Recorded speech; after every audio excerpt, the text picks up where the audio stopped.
When I bring up the possibility of Kyrie Irving being traded to the Lakers, what's one word for that?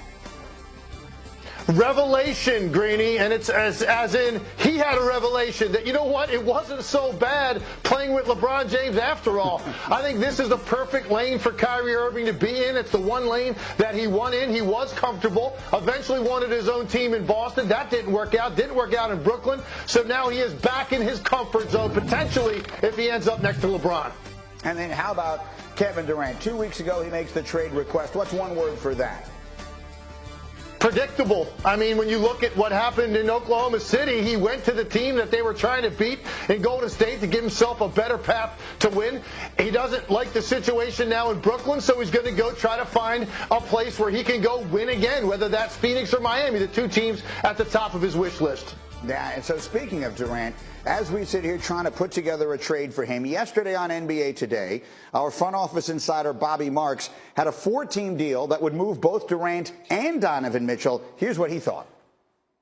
Let's start with two players under the age of 25 and Donovan Mitchell, Mikal Bridges, and then you add a player like Miles Turner. So that checks the boxes for Brooklyn as far as what they are looking for. Then let's go to Phoenix. Kevin Durant, okay? That checks the boxes for Phoenix. We've all talked about DeAndre in a potential offer sheet. This is a sign-in trade. He goes to Indiana. Here's the big question. Is this enough for the Utah Jazz when you look at Ben Simmons, Cam Thomas, 5 first-round picks, 4 from Phoenix, 1 from Cleveland, from Indiana, and then 3 swap rights?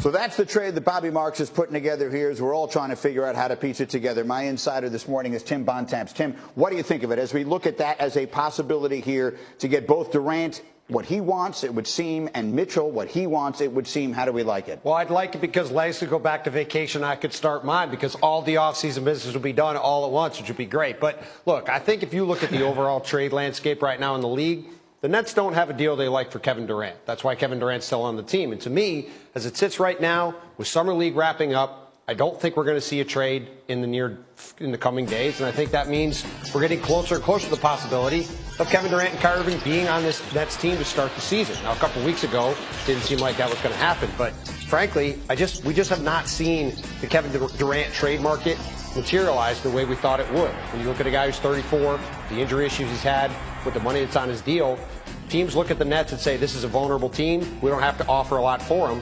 The Nets are saying, we've got Kevin Durant.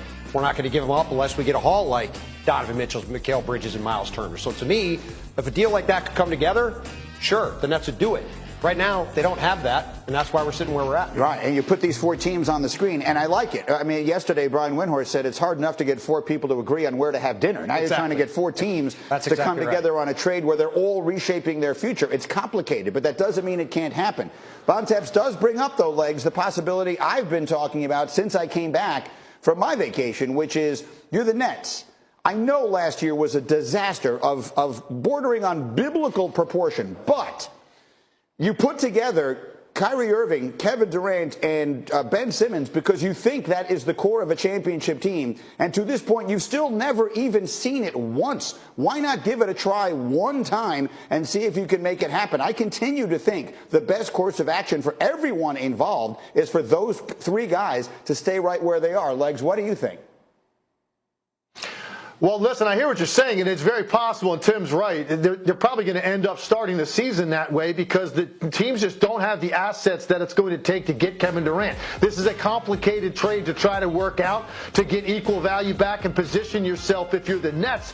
And if I'm Sean Marks, all I'm worried about is the Brooklyn Nets. I'm not trying to appease Kevin Durant or Kyrie Irving and try to capitulate to their desires and needs and where they want to play. I'm not making a deal until I reload and restock my cabinet, so to speak, so I can move forward and hopefully contend in the near future. So there's a very likelihood that Kevin Durant and Kyrie Irving are in Brooklyn to start the year. To answer your question, why not do that? Because there is no situation more untenable in sports than having superstar NBA players that don't want to be there and have made it clear they don't want to be there. Now, I don't doubt that Kevin Durant will show up and play hard and try to win and compete every night, but how long does that go on if he has made it clear he wants to be traded? Can he make it to the trading deadline next season? I don't know. Is it likely to go a month and then things going to start to go off the rails when you have a 4-game losing streak? I don't know the answer to that question. Clearly, that's the most talented team you can field to try to go out and win. I just don't know that NBA teams proceed that way once you know your star players don't want to be there.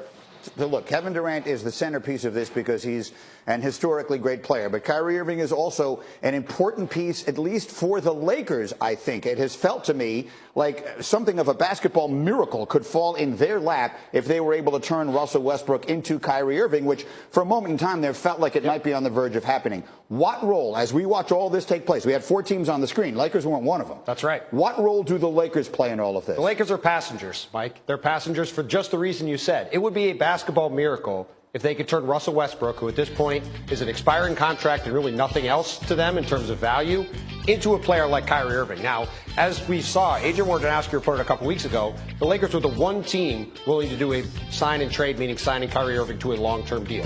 Why is that? Because they're desperate, right? They don't have another way to get a player of his caliber to give themselves a chance to be a championship-level team. Without Kyrie Irving, this team is not even close to a championship-level team. I think they're in the play-in tournament again. I think they could miss the playoffs again. So, yes, obviously it would be fantastic if they could get Kyrie Irving, but they're not going to be able to get Kyrie Irving with what they've got unless the Nets decide to blow this thing up. Because to me, as long as Kevin Durant is on their team, the Nets are going to hold on to Kyrie Irving and see if this thing is going to work, because while Kevin Durant's there, to your point before, the Nets have a chance to be an excellent team if they can actually get everybody on the court. No, I agree. If they have Durant, they can't trade, or they shouldn't trade away Kyrie Irving. If they do trade away Durant, then of course you trade away Kyrie Irving. That's where the Lakers come very quickly, Legs, if I could, on the Lakers there. If you put together a core of LeBron, Anthony Davis, and Kyrie Irving, and I know the huge if in all of this is they're all healthy when we get to playoff time. But if they are, is that a legitimate title contender? Quickly. Yeah, I think they're a title contender. You add that kind of talent to the mix, but here's the key.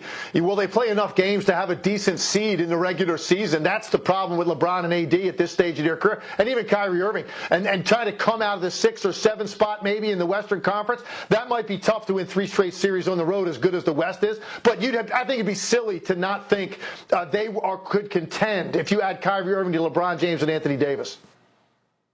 Okay, let me put the pick bars up there then very quickly here, and let's just sort of make our predictions. So they're out there for the world to see on Bastille Day, July 14th. Tim Legler, what team, I don't know why I said that, what team will Kevin Durant be playing for next season? Ultimately, in his best interest, I'll answer it that way. It's the Phoenix Suns. I think that's the one place that makes the most sense for Kevin Durant, because it's an organization that hasn't won, and he can go do something unique and special. And I think that could hopefully dispel a lot of the negative criticism that he gets if he were to lead a team like that to a championship. Bontemps, what team? I mean, you said Bastille Day because the Nets and Kyrie Irving and Kevin Durant have been trying to burn the league down. But while I agree with Legs that Phoenix is the best situation for Kevin Durant to go to if he goes somewhere else, I think he's going to be on the Nets for the same reason I said before. Being at Summer League the past week, there's just not interest in the kind of package necessary to get him out of Brooklyn. I think he and Kyrie are on the Nets to start the year. It's good knowledge of French history. I also will go Brooklyn just because I think it makes sense. As ridiculous as it sounds, the best chance the Brooklyn Nets have of winning an NBA championship anytime in the foreseeable future is to try and find a way to keep those guys together and go forward from there. Much more hoops as we go with this crew, but as we continue to the NFL, we go so long silence. Lamar sounds off on social. You'll hear what he said, and we'll tell you what he means. Plus, the most desirable free agent in football has put together a list. Wait until you hear which team is right at the top. Here's a spoiler alert. It's exactly the one you think it is. That's next. You're watching Get Up on ESPN.